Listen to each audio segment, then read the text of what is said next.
Ya, puji Tuhan, haleluya. Salam sejahtera buat kita sekalian dimanapun Anda berada. Jumpa lagi dengan saya, dengan program kita diberkati, haleluya. Saya berada di satu perkebunan, ya. Di belakang ini ada masih banyak pepohonan, ada pohon nangka, pisang, kelapa dan sebagainya. Dan di bawah sana ada danau kecil, saudara. Jadi cukup sejuk tempat di mana saya ada sekarang ini. Dan saudara, dan di belakang jauh sana adalah Ragunan. Jadi ini di belakang Ragunan, saudara. Saudara tahu Ragunan, ya kan? Tempat hewan-hewan di sana itu, di sana tuh. Jangan bawa ke rumah tuh hewan-hewan itu, saudara, ya. Jangan juga bawa dalam kehidupan kita, bahaya. Haleluya, haleluya. Nah, saudara yang saya kasih dalam Tuhan, di dalam ada seorang, ya, di Tanah Uz, seorang laki-laki. Dia mempunyai 4 predikat yang luar biasa. Pertama, dia adalah orang yang saleh.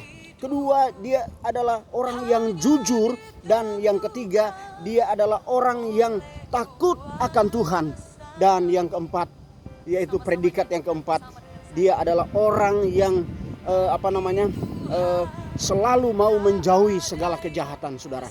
Dia tidak mau dekat-dekat dengan kejahatan. Nah, dari tempat ini, saudara, saya ucapkan berkat buat kita sekalian.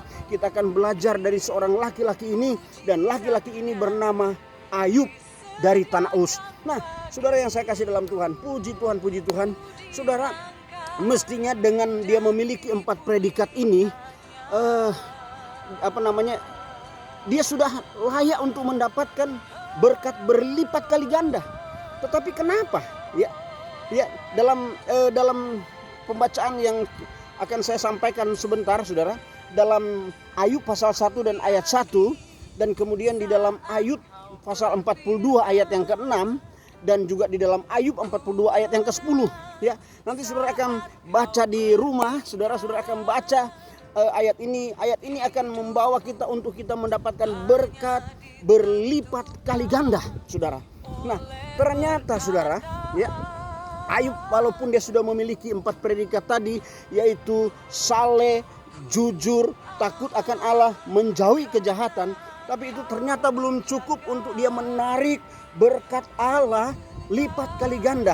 Nah, kita akan belajar dari cerita ini, saudara, dari kisah ini, karena akhirnya di ayat yang ke-6 dalam Ayub 42, saudara, Ayub menyadari masih ada penghambat, masih ada halangan. Ya, padahal halangan ini sangat simpel. Ya, kenapa saya bilang simpel, saudara? Karena hanya soal perkataan yang sia-sia. Ternyata ada banyak perkataan sia-sia yang Ayub sudah utarakan, baik kepada Tuhan, baik kepada manusia, saudara. Ya kan? Perkataan sia-sia, tindakan yang sia-sia, ya, penglihatan yang sia-sia, pendengaran yang sia-sia, ya, dan pikiran yang sia-sia. Nah, ini ternyata sangat berbahaya dan ini menghambat berkat lipat kali ganda itu. Tapi setelah Ayub menyadari itu, maka 1-2 kalimat yang Ayub ucapkan, maka aku mencabut semua perkataanku yang sia-sia. Aku mau hidup baru lagi bersama dengan Tuhan.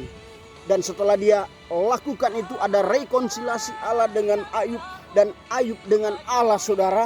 Maka Ayub terjadi pemulihan. Nah, setelah dia dipulihkan oleh Allah, maka ayat ke-10 Ayub 42, Ayub dipulihkan dan diberkati berlipat kali ganda.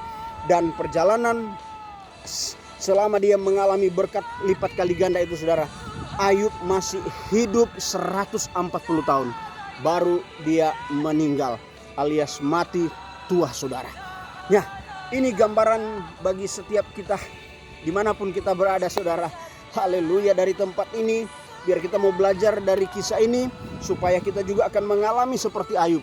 Ayub digantikan, ya, kita tahu kehidupan Ayub, perjalanan hidupnya, ya, banyak tantangan, banyak rintangan, banyak masalah. Lah, itulah hidup, saudara. Selama manusia masih hidup, masalah, tantangan, rintangan itu tidak lepas dari manusia. Kecuali kalau dia mau lepas dari masalah tantangan, dia sudah tidak ada di dalam dunia ini. Alias 2 tempat, di surga atau dikubur saudara. Sudah tidak ada masalah. Tapi selama kita masih ada masalah, tantangan, rintangan, ya kan, apalagi kita sekarang digemparkan dengan satu peristiwa, ya, wabah yang mengancam dunia saudara. Saudara yang saya kasih dalam Tuhan, di bawah kolong langit ini tidak ada sesuatu yang baru. Semua sudah ada, ya kan. Jadi kita nggak perlu kaget dengan masalah-masalah yang ada, ya kan. Yang paling penting hidup kita itu, ya, kita harus ada terus persekutuan dengan Tuhan, dan juga kita harus menjaga hidup kita, ya kan. Kita harus melatih baik tubuh rohani kita maupun tubuh jasmani kita, supaya kita diberkati oleh Tuhan. Nah saudara yang saya kasih dalam Tuhan, saya tidak tahu apa yang menjadi masalah saudara, ya kan. Apa yang menjadi penghambat untuk berkat lipat kali ganda itu datang kepada kita. Mungkin perkataan yang sia-sia, mungkin tindakan kita yang masih banyak yang sia-sia, ya kan. Penglihatan kita masih banyak yang sia-sia, pendengaran kita masih banyak yang sia-sia, bahkan tindakan kita, langkah kita masih banyak sia-sia saudara. Nah hari ini kita mau ambil keputusan, ya, seperti Ayub ambil keputusan, dan akhirnya dia diberkati berlipat kali ganda saudara. Dari tempat ini saya ucapkan berkat ini buat kita sekalian. Penghalang-penghalangan itu, ya, mungkin ada kuasa-kuasa lain yang terlibat mengikat hidup kita untuk tidak dekat dengan Tuhan. Saudara, saya percaya kalau bersama dengan Tuhan kita nggak perlu takut. Kenapa?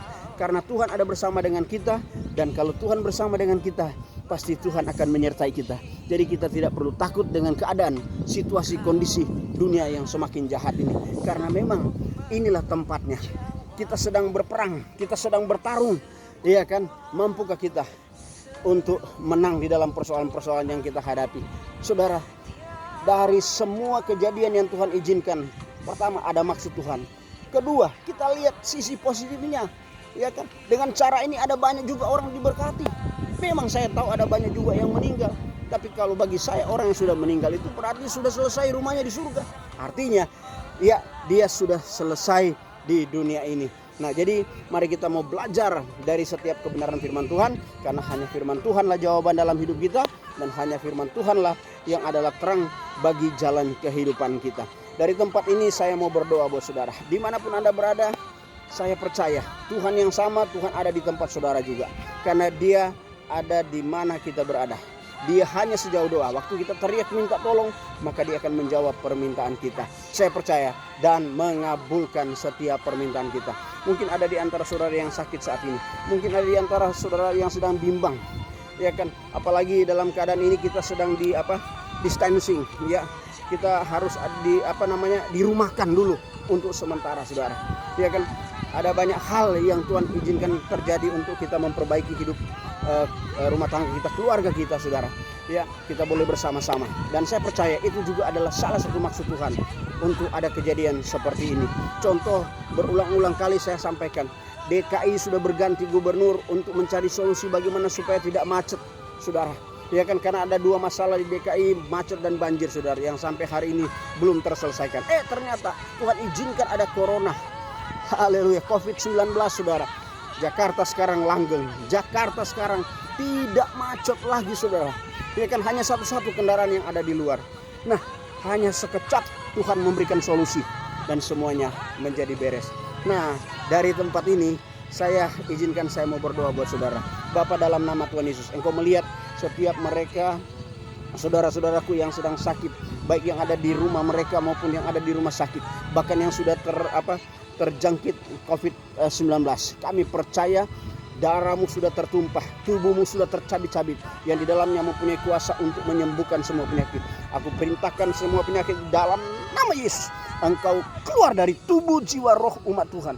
Karena tubuh, jiwa, rohnya adalah milik Allah, sudah ditebus dengan harga yang sudah lunas dibayar di kayu salib melalui pengorbanan Kristus. Bukan lagi milik dunia ini, bukan lagi milik setan, bahkan bukan lagi milik kami, tapi adalah milik Allah. Terima kasih Tuhan, terima kasih. Dari tempat ini kami mengucap syukur buat semua yang Tuhan izinkan terjadi dalam kehidupan kami. Terima kasih Bapa, terima kasih, haleluya, haleluya. Saya yakin, ya kan, ya, pada waktu kita menyatakan iman kita kepada Allah, Allah akan bertindak sesuai dengan iman. Imanmu berkata sembuh, maka sembuh. Imanmu berkata berani, maka berani. Imanmu berkata diberkati, maka diberkati. Itu sebabnya kita ada dalam program Kita Diberkati. Puji Tuhan. Sampai jumpa lagi di lain kesempatan, saudara. Ya, bersama saya dengan program Kita Diberkati. Amin.